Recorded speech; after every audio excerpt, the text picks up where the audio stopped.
It's only been 2 weeks since my NFL Power Rankings video, and it's already aged like milk. Let's take a look at my top 3 teams in that video and how they've done since then. But at number 1, I have the Buffalo Bills. We've seen this team number 1 on a lot of power rankings the last few years. So now you're looking at it and all of a sudden it prompts the question, are the Buffalo Bills what we thought they were?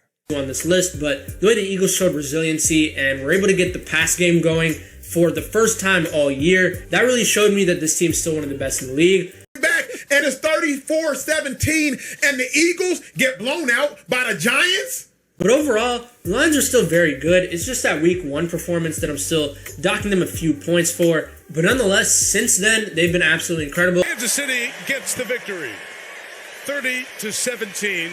Ryan Branch was involved in something, and there was a little exchange.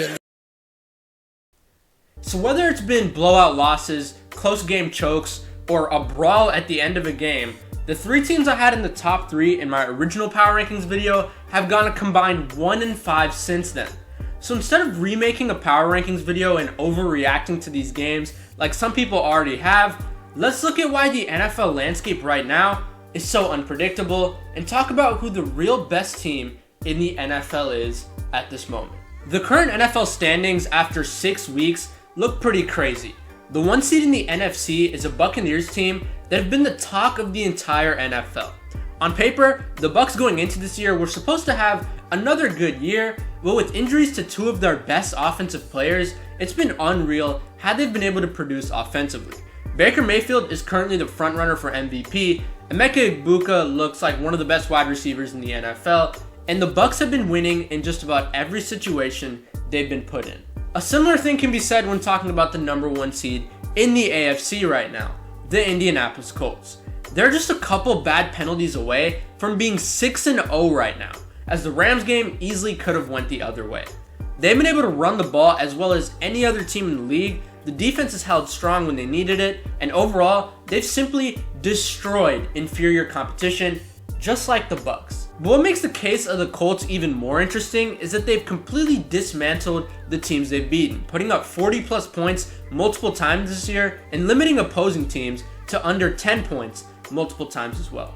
But the question is, does any of this really matter? Sure, the Bucs and the Colts have passed the eye test and statistically are the 2 best teams in the NFL. But at the end of the day, are they true Super Bowl contenders, and are they better than the likes of the Bills, Eagles, Lions, or even the Chiefs? Sure, the Buffalo Bills aren't helping Josh Allen right now, the Eagles' pass game looks horrendous, the Lions look one-dimensional, and the Chiefs still don't have a winning record.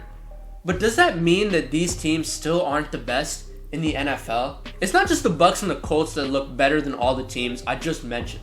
The Steelers, Packers, Seahawks, Rams, Patriots, 49ers, and arguably a couple more teams have looked better than the Bills, Eagles, Lions, and Chiefs for most of this season. The NFL is a league characterized by fans' overreactions, but fans are also realistic.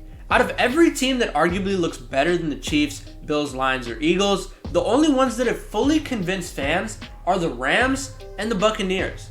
But even then, the Buccaneers have yet to face the difficult part of their schedule, as 4 of their next 5 games are against the Bills, Rams, Lions, and Patriots. And the Rams might be without Puka Nacua for a couple weeks, so we'll see if their offense is still able to produce. So at the end of the day, both these teams also have the potential to lose their spots at the top of the league. So what does this even mean? If I were to make a power ranking video right now, 2 weeks removed from the last one I made, I would barely change anything. I'd probably move the Bucs and Colts up a little bit, but I wouldn't put them as the top 2 teams in the league. That would basically mean that they're my picks to meet in the Super Bowl, and I definitely don't believe that.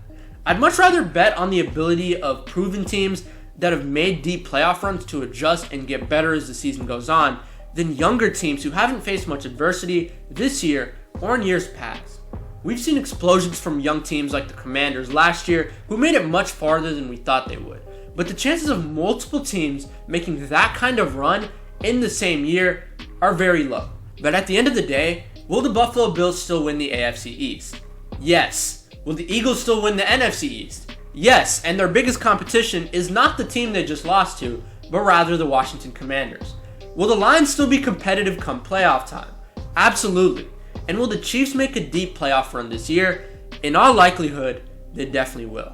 So as much as the regular season matters in terms of seeding and home field advantage, it's merely a test for these teams as to how they'll be able to adjust to a playoff atmosphere.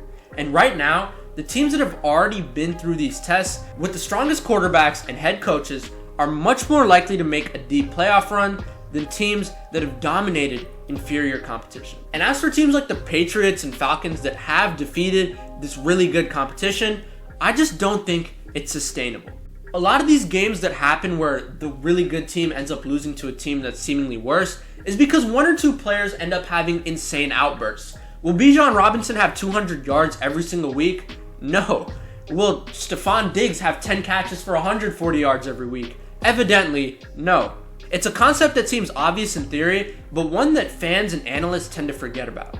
I'd much rather pick a team to win the Super Bowl that can fix its flaws early into a year than a team that looks nearly flawless but unproven. So has my original power rankings video really aged that badly? I personally don't think so.